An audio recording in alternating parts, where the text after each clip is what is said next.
o Grupo Espírita Amadeu Ferretti apresenta o estudo sobre o Evangelho segundo o Espiritismo.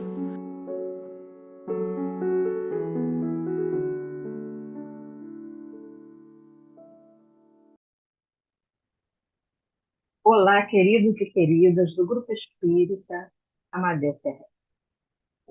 Vamos começar o nosso encontro desta noite lendo uma página, melhor dizendo, uma mensagem preparatória. Vamos fazer a nossa prece inicial e depois refletirmos a respeito do assunto que nos fora proposto. Bom, como preparação para a prece, vamos ler a mensagem Espinheiro, que é do Espírito Emmanuel, psicografia de Francisco Cândido Xavier, e compreende o capítulo 121 do livro Caminho, Verdade e Vida. Como é de praxis no livro, Emmanuel tece comentários a respeito de um versículo de um dos evangelhos. No caso, o versículo 44 do capítulo 6 do Evangelho segundo Lucas, que diz o seguinte: pois cada árvore é conhecida a partir do próprio fruto. Pois não se colhem figos dos espinheiros, nem vidimam cachos de uva da sarça. E aí Emmanuel nos traz a seguinte reflexão: o cristão é combativo e ativo, despertando no campo do Senhor, aturge-se a visão com a amplitude e complexidade do trabalho. Dificuldades, tropeços, cipoais, ervas daninhas, e o Evangelho, com propriedade de conceituação, elucida e não se pode vidimar nos espinheiros. Entretanto, teria Jesus assumido a paternidade de semelhante afirmativa para que cruzemos os braços em falsa beatitude? Se o terreno permanece absorvido pelos abrolhos, o discípulo recebeu inúmeras ferramentas do mestre dos mestres. Indispensável, pois, enfrentar o serviço. O cristão encarou face a face, o Cristo encarou face a face o sacrifício pela humanidade inteira. Será a existência de alguns espinheiros a causa de nossos obstáculos insuperáveis? Não. Se hoje é impossível a vidima, ataquemos o chão duro. Lavremos o solo árido, adubemos com suor e lágrimas. Haverá sempre chuvas fecundantes do céu, ou generosos mananciais da terra, abençoando-nos o esforço. A divina providência reside em toda parte. Não olvidemos o imperativo do trabalho, e depois, em lugar dos abrolhos, colheremos o fruto suave e doce da videira. Que assim seja, Senhor, e que nos deixemos envolver pela sua paz, pelo seu amor, através dos nossos amigos espirituais, que sempre nos apoiam, sempre nos inspiram, nos incluem, para que possamos tirar reflexões maravilhosas das palavras do Evangelho segundo o Espiritismo, que iremos tratar a partir de agora. Seja conosco, Senhor, agora e sempre, que assim seja, graças a Deus. Bom, boa noite mais uma vez, né? E após essa prece, o nosso assunto é os falsos profetas, que se encontra no item 8 do capítulo 21, haverá falsos cristos e falsos profetas, de O Evangelho segundo o Espiritismo.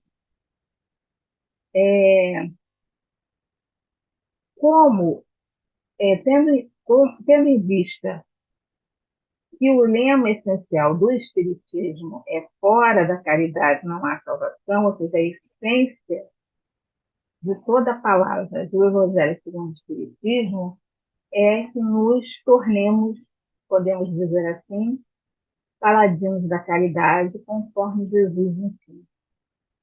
Né?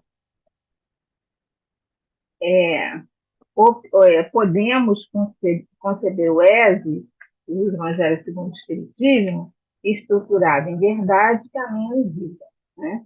Em que os 6 primeiros capítulos falam da relação entre o cristianismo e a doutrina espírita, e depois do capítulo 7 ao 17, vem o caminho, ou seja, as diretrizes, os princípios que nós vamos percorrer para trabalharmos o nosso processo evolutivo, e a vida é a prática. Do capítulo 18 a 27, a gente pode considerar o 28 uma conclusão, né? Como a gente amar o próximo, digamos assim, que é uma coletânea de prece, amar a nós mesmos, a Deus e ao próximo, tendo as características da prece, que o Espiritismo nos ensina, e são os nossos desafios, as questões que a gente tem que superar, digamos assim, as questões que nos fazem avaliar como é que está o nosso processo, que é esse núcleo final, né, da vida, do existir. A gente está botando em prática o que a gente viu antes. E o assunto da noite trata justamente de um desses aspectos, que é o questionamento de como estão as nossas crenças, o que a gente está acreditando, se nós estamos fortalecendo a nossa fé, se nós estamos tendo olhos de ver e ouvidos de ouvir, se nós estamos nos comportando como falsos profetas, não é? Então, enfim, esse capítulo 21 traz essas questões para a gente poder seguir em frente. E o assunto é falsos profetas, a gente vai começar justamente apresentando um conceito de profeta e as suas palavras familiares, né? Profetismo, profetizar, profecia. E a gente encontra esse conceito no item 4 deste capítulo 21 do Evangelho segundo o Espiritismo. E Kardec nos traz a seguinte informação: atribui-se comumente aos profetas o dom de adivinhar o futuro, de sorte que as palavras profecia e predição se tornam sinônimos. No sentido evangélico, o vocábulo profeta tem mais extensa significação. Diz-se de todo enviado de Deus com a missão de instruir os homens e de lhes revelar as coisas ocultas e os mistérios da vida espiritual. Pode, pois, um homem ser profeta sem fazer predições, né?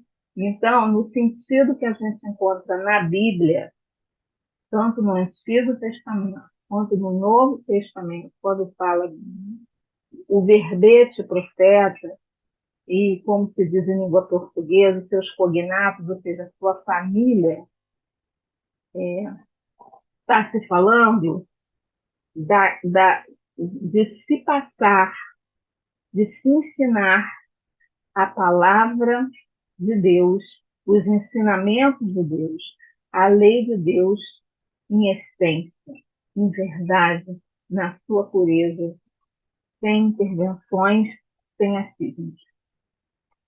Se nós pararmos para pensar nisso aqui que a gente acabou, nesse conceito que a gente acabou de dar, quando fala que vem revelar as coisas de Deus que até então estavam escondidas, digamos assim, nós podemos considerar todo o conjunto de conhecimentos que a doutrina espírita nos traz como uma profecia.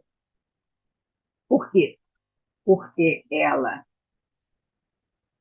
revive o cristianismo do Cristo e amplia aquilo que Jesus nos trouxe em caminho, verdade e vida ao nos mostrar a realidade da imortalidade da alma, a nos mostrar a justiça de Deus em sua magnitude através da lei de reencarnação, ao mostrar a questão, a nos ensinar a questão do livre-arbítrio e a sua relação com a lei de causa e efeito, a nos ensinar as leis morais. E mais ainda, que é importantíssimo, que essas leis estão gravadas na nossa consciência, ou seja, na consciência de todos nós espíritos, em quaisquer partes deste universo. Dito isso, vamos aos falsos profetas. Bom, como é que lembremos que há falsos profetas, né? Encarnados e desencarnados. O que Kardec aponta no item 7 do capítulo do Ésimo Estudo. Ou seja, no capítulo anterior, Kardec pontua essa questão para a gente tomar cuidado com os profetas desencarnados. E sabemos que um profeta, um falso profeta encarnado, claro que ele é inspirado, ele é intuído por um espírito mistificador. Inclusive, isso nos faz lembrar um capítulo importantíssimo do Livro dos Médiuns, que é o capítulo 27 das contradições e das mistificações, em que nós encontramos as explanações sobre essas questões das mistificações, né, das nossas ilusões, de nós estarmos, de repente, divulgando, propagando e vivenciando falsas crenças, ou como se diz modernamente, crenças limitantes, e isso se tornando um escolho, um obstáculo para que a nossa faculdade mediúnica, e aí a gente está falando de faculdade mediúnica, não enquanto aquela mediunidade de trabalho, digamos assim, tá? Aquela pessoa que vem revestido com a tarefa da mediunidade, né, ostensiva, como a gente costuma falar, mas daquele sentido que nós temos que nos coloca em conexão com a espiritualidade através da intuição e da inspiração. E o que nós estamos absorvendo, o que nós estamos vivenciando e o que nós estamos passando para todos que estão ao nosso redor, né? Então, a gente lembrou desse capítulo, inclusive, ele é quase todo composto de textos do Espírito de Verdade. A gente vê a importância desse assunto, quão grave ele é, e o quanto nós precisamos estar sempre pensando, sempre questionando e sempre avaliando aquilo que nós estamos lendo, que nós estamos estudando, sobre o que nós estamos falando. Daí, a atenção que nós temos que dar ao estudo contínuo, sistemático e sério da doutrina espírita, para que a gente não caia nessas armadilhas de lobo, certo? Outro capítulo também muito importante, relevante sobre este assunto é o capítulo 26, de título A Mediunidade Gloriosa, do livro No Invisível, do Leon Denis. Ele faz um estudo bastante profundo, bastante significativo e rico sobre essa questão do profetismo, fazendo uma síntese desse processo no Antigo Testamento, indo ao Novo Testamento e trazendo para o contexto atual. O texto é magistral. vale a pena a gente ler. A gente vai até repetir. Capítulo 26, A Mediunidade Gloriosa, encontrado no livro No Invisível, do Leon Denis. Só para a gente ver, a gente destacou um trechinho sobre o que o Leon Denis nos traz, sobre profetismo. Ele fala assim: o tema habitual do ensino profético era, antes de tudo, né, que a gente pega no Antigo Testamento, a adoração em espírito e verdade, ou seja, consolidar Deus, o Deus único, o Deus que ama, o Deus que protege, o Deus que ampara, o Deus que é justo. Tá? Então, é adorar Deus em espírito e verdade. Os profetas combatiam energicamente o formalismo farisaico da lei e proclamavam abertamente que a circuncisão do sentimento vale mais do que a da carne, ou seja, eles chamavam a atenção, Leon Denis está usando de uma figura de linguagem, de uma característica cultural daquele povo, para que a gente retire o simbolismo disso daí. O que ele está querendo nos dizer? Que se dava muito mais atenção às formas, os formalismos, os ritos e rituais, nos seus mínimos detalhes, do que a essência da palavra de Deus, a essência dos ensinamentos inspirados pelos Espíritos de Deus, digamos assim, para que nós sempre nos ativéssemos à lei de amor, para que nós sempre buscássemos a vivência, a convivência com o próximo na essência do amor de Deus que reside dentro de nós. Tá? Então, eles tinham a palavra dos profetas antigos, tinha essa função, tinha como estímulo essa questão. E aí, Leon Denis continua assim: os profetas, a gente já leu isso, né? Tal.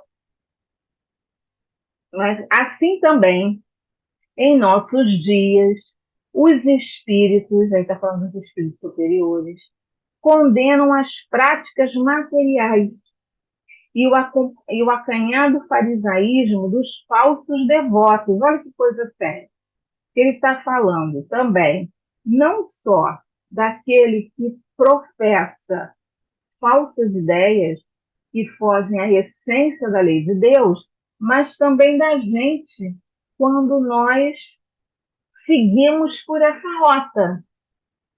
Quando essas palavras, mesmo equivocadas, mesmo batendo lá no fundo do nosso coração e mostrando que alguma coisa está faltando, a gente segue porque se acomoda aos nossos desejos, às nossas paixões desenfreadas. De todos quantos, a pretexto de religião, substituem os preceitos do Evangelho por supersticiosas práticas. Isso é muito sério. A gente vai repetir muito essa frase. Isso tem acontecido enormemente. E, ao trazer essa reflexão, o Espiritismo está nos conclamando a pensarmos e repensarmos como é que anda a nossa fé. Como é que anda a nossa fé raciocinada, qual a doutrina espírita em si.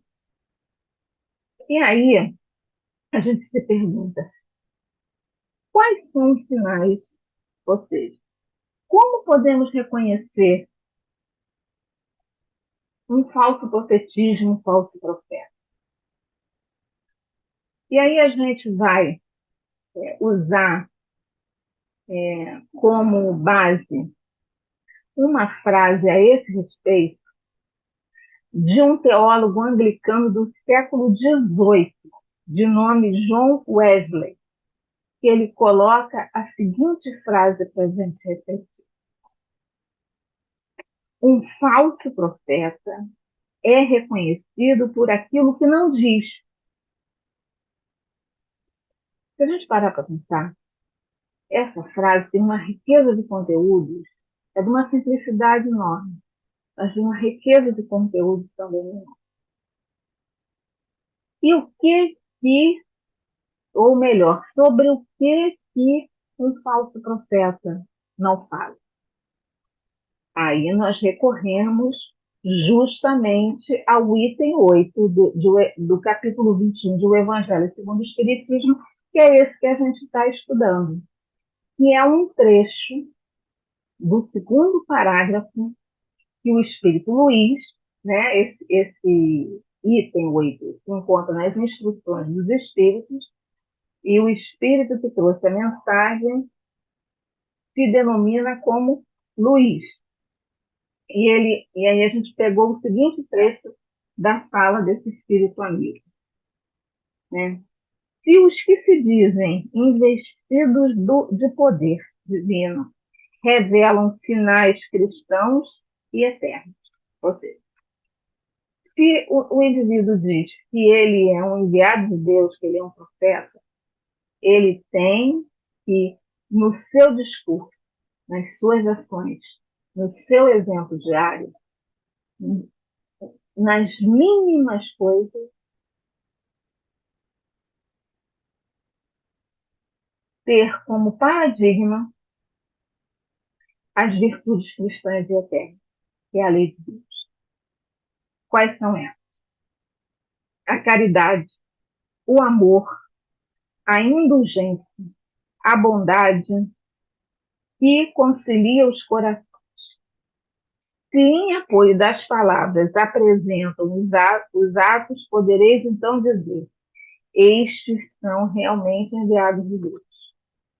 Então, sobre o que um falso profeta não fala: sobre amor, sobre caridade, sobre bondade, sobre indulgência, sobre perdão. Ou seja, é um discurso que, na sua essência, é carregado de ódio. Tá? E aí, ele ainda coloca, né, no quarto parágrafo, que a gente destaca também, o seguinte coisa. Os que ele, está falando do Cristo, envia para propagar a sua santa doutrina e regenerar o seu povo serão, acima de tudo, exemplos do Cristo, brandos e humildes de coração. O que isso quer dizer? Nunca um verdadeiro profeta vai tomar como sua as lições que ele está ensinando. Ele nunca vai tomar como seu os seus atos de bondade.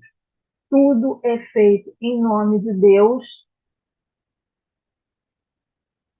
de acordo com a seara do Cristo. Os falsos profetas, eles trazem para si os prodígios, entre aspas, que produzem.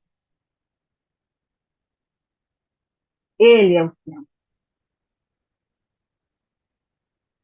não Deus, não Jesus. E para concluir, porque nós já estamos chegando no nosso tempo limite, a gente lembra que este capítulo, né, do qual nós estamos falando, é o capítulo 21, haverá falsos cristos e falsos profetas. O Allan Kardec introduz, explanando 3 versículos do Novo Testamento que fala justamente sobre esse assunto. E a gente destacou o versículo, o item 2, que ele coloca do versículo de 15 a 20 do capítulo 7 do Evangelho segundo Mateus, em que fala assim: acautelai-vos dos falsos profetas, que vêm até vós com vestes de ovelhas, mas por dentro são lobos vorazes. E aqui, quando fala de lobos vorazes, está falando das inquietações, das turbulências emocionais que estas pessoas cultivam no coração e elas projetam, muitas das vezes até inconscientemente, nas suas falas, nos seus atos, naquilo que conclama aqueles que os seguem a fazer. Sobretudo, os discursos de ódio, os discursos carregados de preconceitos, os discursos carregados de, como é que a gente pode dizer, de contrário aos irmãos que professam crenças que não são as quaisquer discursos, queridos e queridas, que possa até começar falando de caridade, que possa até começar falando de um belíssimo dizer da Bíblia, principalmente alguma fala de Jesus, mas que depois, ou de alguma forma, esta fala é usada para incitar, sobretudo, a atos de violência, para incitar o ódio, para incitar o preconceito, para fortalecer o orgulho, o egoísmo e a vaidade, não está trabalhando na seara do Cristo. Tenhamos muito cuidado com essas questões. Muito cuidado com aqueles que estão nos incitando a vivenciarmos as nossas paixões, os nossos vícios, as nossas questões mal resolvidas, digamos assim, em plenitude. Isso é uma falsa perspectiva. E aí, continuando. Por seus frutos os reconhecereis. Porventura, colhe-se cachos de uvas dos espinheiros, ou figos dos abrolhos? Dessa forma, toda árvore boa produz frutos bons. Toda árvore que não está produzindo frutos bons, é cortada e lançada ao fogo. Logo, pelos seus frutos, os reconhecereis. Quais são as obras que nós estamos fazendo? Quais são as obras que a gente está seguindo? Quais são as obras que a gente está construindo? Ao que nós estamos dando? É isso que o mundo conclama nesse momento. A respeito dessa passagem e deste capítulo, no livro Jesus e o Evangelho à Luz da Psicologia Profunda, em que Joana de Anjos comenta os capítulos do Evangelho do Espiritismo, o capítulo 28 é destinado justamente a uma síntese desse capítulo 21 do Evangelho segundo o Espiritismo. E Joana de Anjos intitulou Mediunidade, falando dessa mediunidade maior, tá? Mediunidade mineralizada, principalmente as questões de intuição e inspiração. E aí ela coloca o seguinte sobre esse versículo que a gente acabou de ler. A imagem da árvore é novamente trazida para a avaliação, respondendo sabiamente a respeito da qualidade de que se revestem as interferências espirituais, as profecias que se referem à vida transcendental, ou seja, ela está falando o seguinte, que a gente tem que tomar cuidado que essa árvore dos bons frutos, como a gente falou no início, ela tem a interferência da espiritualidade.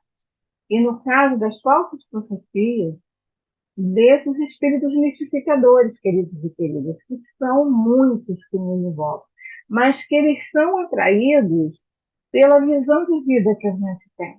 Como é que eles estão falando da vida eterna? Como é que eles estão falando da questão da imortalidade da alma? De que forma eles estão aprofundando as nossas reflexões com relação à lei de reencarnação? Tem como centro a questão da caridade, como Jesus ensinou, A gente precisa estar atento a isso. A gente precisa estar atento àquilo que a gente está lendo, àquilo que a gente está processando, àquilo que a gente está seguindo de acordo com esses paradigmas. Principalmente tendo como paradigma a lei de justiça, amor e caridade. E para nós terminarmos, a gente pegou um conselho que consta nesse item 8. No último parágrafo, o Espírito Luiz, né, o autor do texto em reflexão, nos fala o seguinte: viajou só por pouco tempo mais estarei nas trevas e nas dores da provação. Se abrirdes o vosso coração, a vossa suave doutrina, que vos vem revelar as leis eternas e satisfazer as aspirações de vossa alma acerca do desconhecido. Está querendo dizer que nós que estamos reencarnados, que somos esses viajores, que temos um tempo limitado na Terra, que estamos em provas e expiações, obstaculizados enquanto espíritos por esta matéria, né?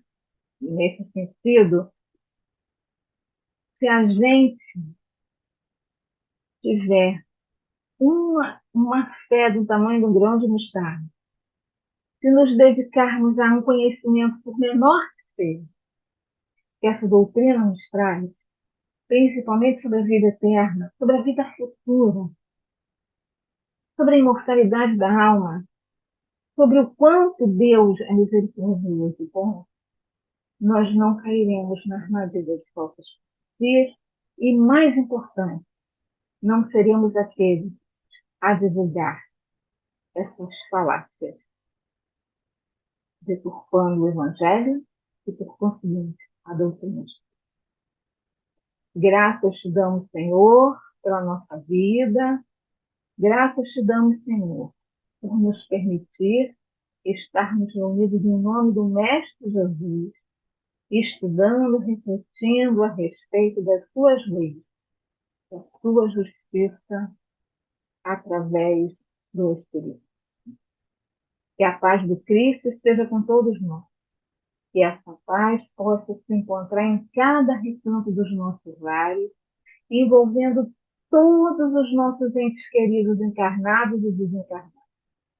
Que essa paz possa envolver os governantes do mundo. Que essa paz possa abrir os olhos de todos que ouviram. E que essa paz possa acalentar tantos corações sofridos, como desses irmãos que estudamos na noite, que ainda estão pautados por deturpar, digamos assim, as suas palavras. Vibrações de paz, de amor caindo para esses. Que a tua luz nos acompanhe, nos ilumine, nos ampare sempre. Muito obrigada, que assim seja. Graças a Deus. Obrigada, até a próxima. Que Deus sempre nos ilumine. Convidamos a todos para assistirem à nossa próxima palestra. Aguardamos vocês!